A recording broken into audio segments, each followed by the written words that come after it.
اسی پہ بات کریں گے. پولیٹیکل انالسٹ ڈاکٹر اسامہ نے ہمیں جوائن کر لیا. السلام علیکم ڈاکٹر اسامہ. یہ شخص جو ہیں صدر جو ہیں امریکہ کے ڈونلڈ ٹرمپ, انہوں نے تو جنگیں ختم کرانی تھیں.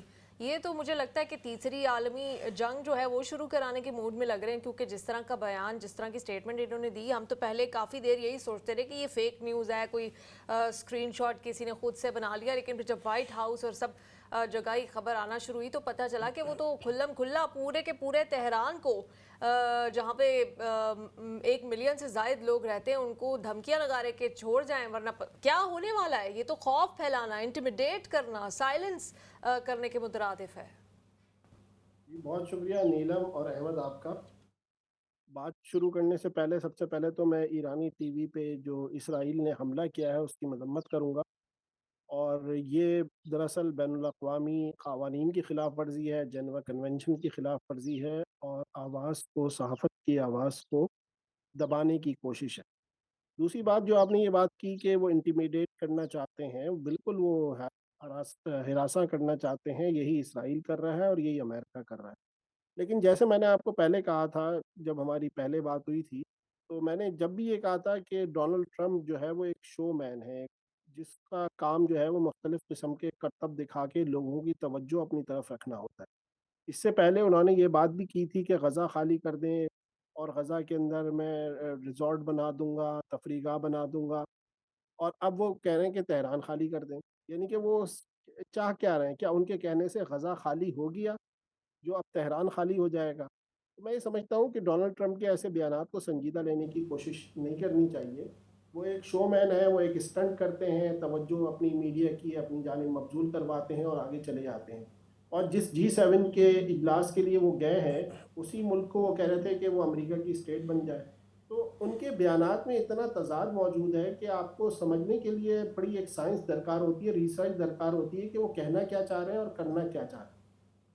جہاں تک بات ہے اسرائیل اور ایران تنازع کی, تو دراصل ایران کے اوپر حملہ جو ہے وہ عالمی قوانین کی خلاف ورزی ہے, اور ایران کے اوپر خاص طور پہ امریکہ کی جانب سے دباؤ ڈالنا اس بات کا ثبوت ہے کہ ایران کے اوپر حملہ کرنے میں اسرائیل کے ساتھ امریکہ شامل ہے. تو یہ ایک بڑی خطرناک سچویشن ہے, اور ڈونلڈ ٹرمپ کو میرا خیال میں کہ ذرا اس بات کو سمجھنا چاہیے کہ وہ جس جگہ پر موجود ہیں وہ کوئی ٹرمپ ایڈمنسٹریشن نہیں ہے, وہ امریکن ایڈمنسٹریشن ہے, اور اس کے کانسیکوینس ہوتے ہیں اور اس کے نتائج بڑے خطرناک بھی نکل سکتے ہیں. جی اچھا ڈاکٹر صاحب, جس طرح سے صدر ٹرمپ نے اب تو کھل کے یہ صرف ایویکویشن والی بات نہیں کی, انہوں نے یہ بھی کہا ہے کہ وہ جو مسئلہ ہے اس کے مستقل اس کو ختم کرنے کے اوپر کام کر رہے ہیں. اور دوسری جانب G7 کا جو اعلامیہ آیا اس میں بھی جو G7 ممالک ہیں انہوں نے مکمل طور پہ اسرائیل کی حمایت کا بھی اعلان کیا اور ساتھ ایران کی مخالفت بھی کی ہے, خاص طور پہ یہ جو ایٹمی ہتھیار رکھنے کے حوالے سے, ایٹمی ٹیکنالوجی رکھنے کے حوالے سے.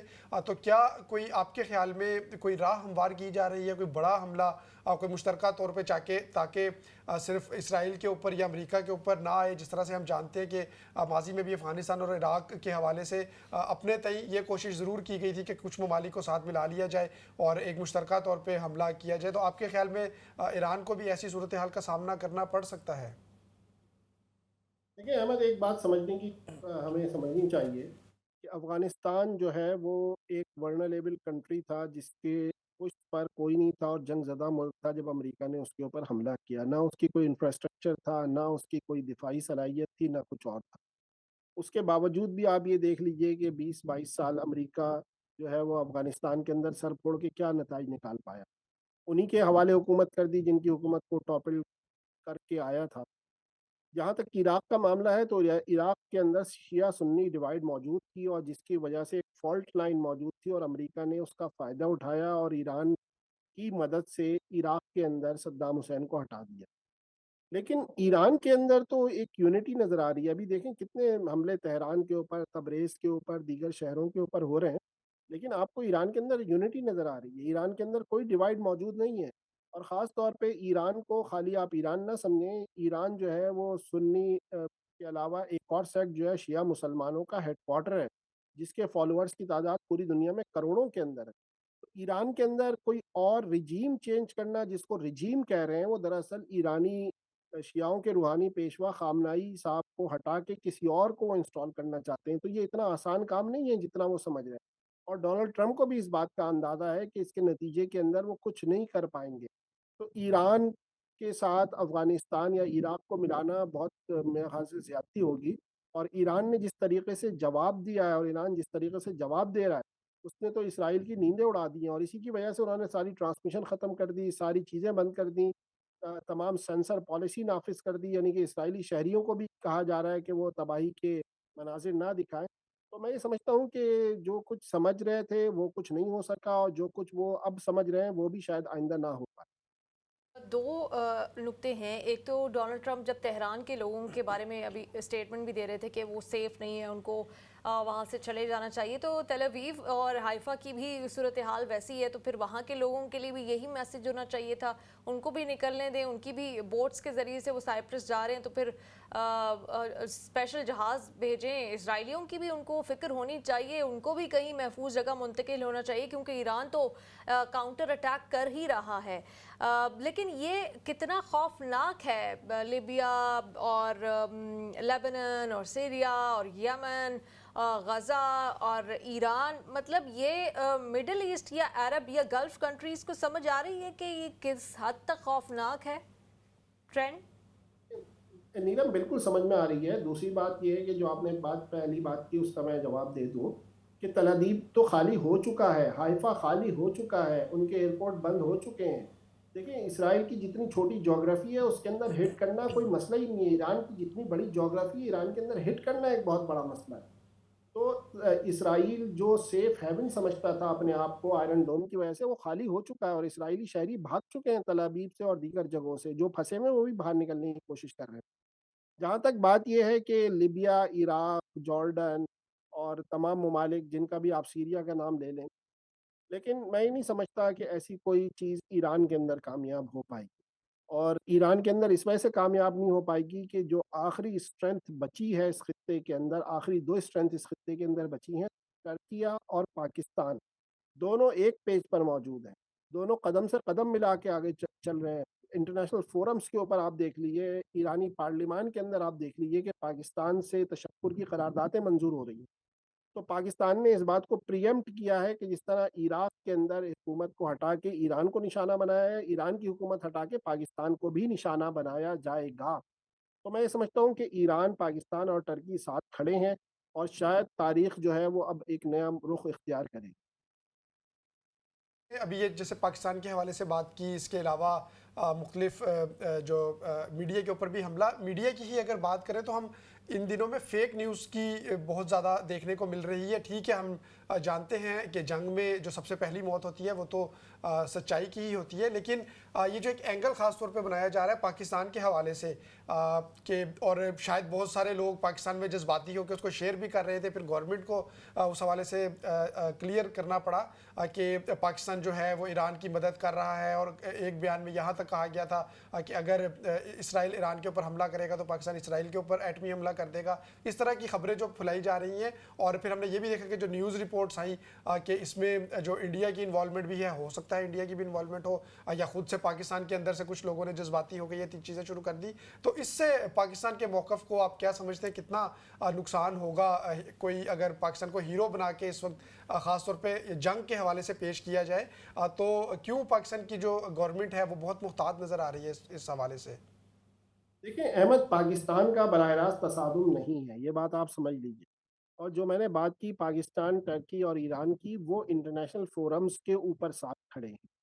IAEA का बोर्ड का जो इजलास हुआ उसमें पाकिस्तान रुकन मुल्क है, 35 ममालिक में से एक पाकिस्तान भी है, और पाकिस्तान ने बैनुल अक़वामी दबाव के बावजूद ईरान के खिलाफ वोट नहीं दिया। UN के अंदर आप देख लीजिए, फ़लस्तीन कॉज के ऊपर देख लीजिए, पाकिस्तान, टर्की, ईरान की एक पोजीशन है। तो मैं बैटल फील्ड की बात नहीं कर रहा, बल्कि मैं अखलाकी और सिफारती हिमायत की बात कर रहा हूँ। और जहाँ तक मामला है कि जंग अगर मुसल्लत की गई ईरान के ऊपर अमेरिका की जानिब से, तो पाकिस्तान से पहले रूस आ जाएगा ईरान की मदद करने के लिए, और उसके बाद जो तमाशा होगा वो पूरी दुनिया देखेगी। जो लोग ये न्यूज़ फैला रहे हैं, और फेक न्यूज़ है, डिसइन्फॉर्मेशन है, मिस इन्फॉर्मेशन है, मैं समझता हूँ उनको एहतजाज करना चाहिए इस बात से क्योंकि हुकूमत पाकिस्तान का जो मौक़िफ़ है वो हुकूमत पाकिस्तान ही जारी करेगी, वज़ीर आज़म जारी करेंगे या फ़ॉरेन ऑफ़िस जारी करेगा, या अगर कोई ऐसी सूरत हाल खुदा न खास्ता बाद में बनी तो वज़ीर दिफ़ा जारी करेंगे या ISPR जारी करेगा। तो मेरा ये ख़्याल है कि ये फ़ेक न्यूज़ है, दुनिया भर में फ़ेक न्यूज़ चलती हैं। उन लोगों ने तो जो है वो ट्रंप को भी जो है बकरीद के अंदर गले मिलवा दिए है एलॉन मस्क से, और उन्होंने कुर्बानी भी कर ली, उन्होंने गोश्त भी खा ली। तो मेरे ख्याल से इसको संजीदा लेने की ज़रूरत नहीं है। पाकिस्तान का जो स्टैंड पॉइंट है वो मौजूद है। और दूसरी बात ये कि जो वॉरफेयर है वो इतनी ज़्यादा मॉडर्नाइज हो गई है कि जब भी कोई तैयारा उड़ता है और उड़ टेक ऑफ, यानी कि वो जब रनवे पे ही होता है, जब पता चल जाता है कि तैयारा उड़ रहा है, सैटेलाइट्स पूरी दुनिया के अंदर काम कर रही हैं। तो अब तक कोई ऐसी बात होती तो कोई ना कोई ऐसा ब्लेम पाकिस्तान के ऊपर लग चुका होता। तो डॉक्टर ऐसी कोई सामा, बात मैं नहीं है। आपसे ये जानना चाहती हूँ क्योंकि पिछले 2 साल से हम ख़ास तौर पर आप आते हैं गज़ा की ट्रांसमिशन में, और आप बार बार ये नुक्ता उठाते रहे हैं कि जो हालात हैं ये तीसरी आलमी जंग की तरफ जा सकते हैं। तो पाकिस्तानी तो आजकल रात को सोते भी नहीं है, ईरान की सपोर्ट में टीवी लगाकर बैठे रहते हैं और सोशल मीडिया पे आके पाकिस्तान स्टैंड्स विद ईरान की पोस्ट करते रहते हैं। तो क्या है, किस तरफ ये सूरत हाल आपको जाती हुई नज़र आ रही है? क्या वाकई ये सूरत हाल इतनी इंटेंस, इतनी सीरियस यहाँ से रुख इख्तियार कर जाएगी? ये तीसरी आलमी जंग तो शुरू हो चुकी है, और ये सब उसका तसलसल है। Pakistan, Bharat, Israel, Iran, Ukraine, रूस, इसराइल, गज़ा, तो ये चीज़ें आपके सामने हैं जो कुछ हो रहा है। तो ये तीसरी आलमी जंग शुरू हो चुकी है। अब ये कोई ऐसा ट्रिगर पॉइंट आएगा जिसमें आलमी ताकतें खुद कूद जाएंगी। अभी आलमी ताकतें खुद नहीं कूदी हैं, अपनी प्रॉक्सीज़ के ज़रिए ये काम कर रही हैं।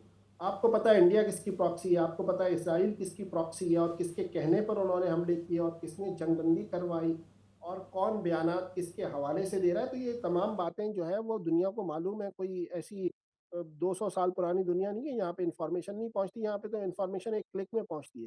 तो ये तीसरी आलमी जंग, मेरा मेरा जो अपना तजिया है, तीसरी आलमी जंग के अंदर हम मौजूद हैं। और ये अगर मैं अब भी ये कहता हूँ कि ईरान और इसराइल तनाज़ा अगर चंद दिनों में नहीं इसको किसी तरीके से निपटाया गया तो ये खौफनाक रुख इख्तियार कर जाएगा। ख़ास तौर पर जिस चीज़ का ब्लैकआउट है वो इसराइल के अंदर जो तबाही हुई है, वो इसराइल के अंदर तबाही इसराइल के वहमो गुमान में नहीं था कि ईरान इतनी तबाही मचा देगा। और जितनी तबाही हुई है तो उसका तो 10% भी नहीं दिखाया गया। मीडिया को बंद कर दिया गया। अल जज़ीरा के ऊपर पहले से बैन था, उसके बाद मीडिया कवरेज के ऊपर पाबंदी लगा दी गई इसराइल के अंदर। उसके बाद लोगों को फुटेज और सेंसर कर दिया गया इंटरनेट को। तो जो इसराइल के अंदर तबाही हुई है वो मेरे ख्याल से नाकाबिल यकीन है।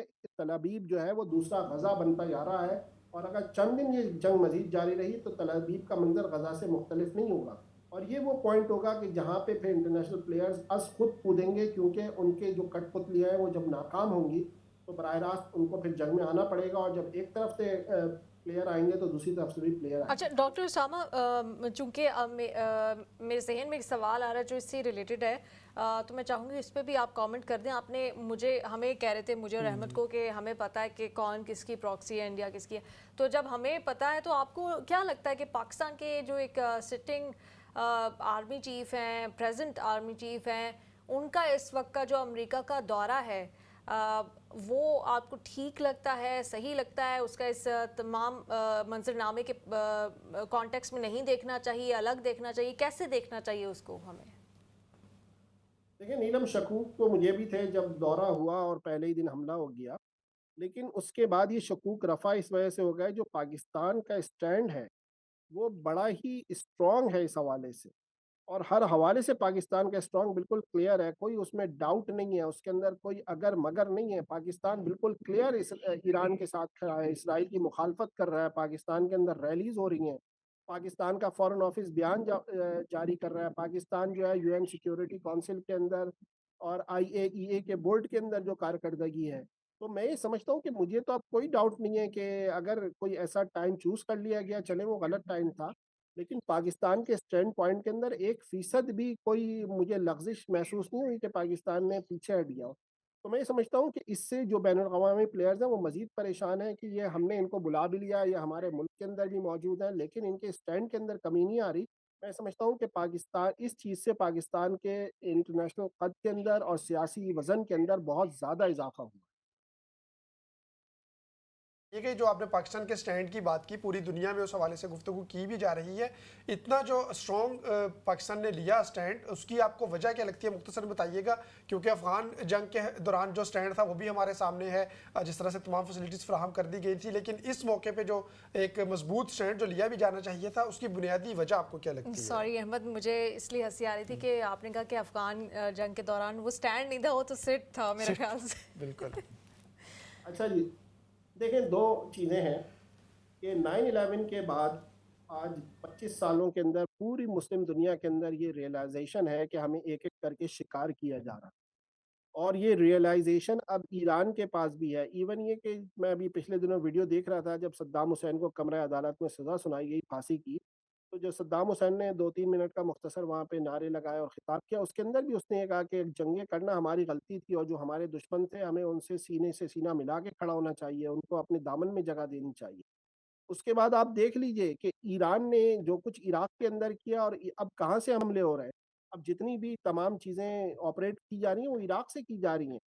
تو یہ سب کو ریئلائزیشن ہے کہ ایک ایک کر کے شکار کیا جا رہا ہے، جو ماضی کی ہم نے غلطیاں کی ہیں ان کو بھلا کے آگے بڑھنے کا وقت ہے. دوسری چیز، پاکستان کے اندر جو لیڈرشپ موجود ہے اس نے ایک ڈیٹرنس شو کی ہے. پہلے بھارت کے خلاف اگر بھارت کا ایپیسوڈ پہلے نہیں ہوتا تو شاید اس چیز کے اندر کوئی چیز اگر مگر کی صورتحال ہوتی، لیکن بھارت کا ایپیسوڈ کیونکہ پہلے ہو چکا ہے، پاکستان کا ایک بارڈر پہلے ہی انسیف ہے، پاکستان کا دوسرا بارڈر بھی انسیف ہو جائے گا، تو پاکستان تو سینڈوچ بن جائے گا، پھر بچے گا کیا؟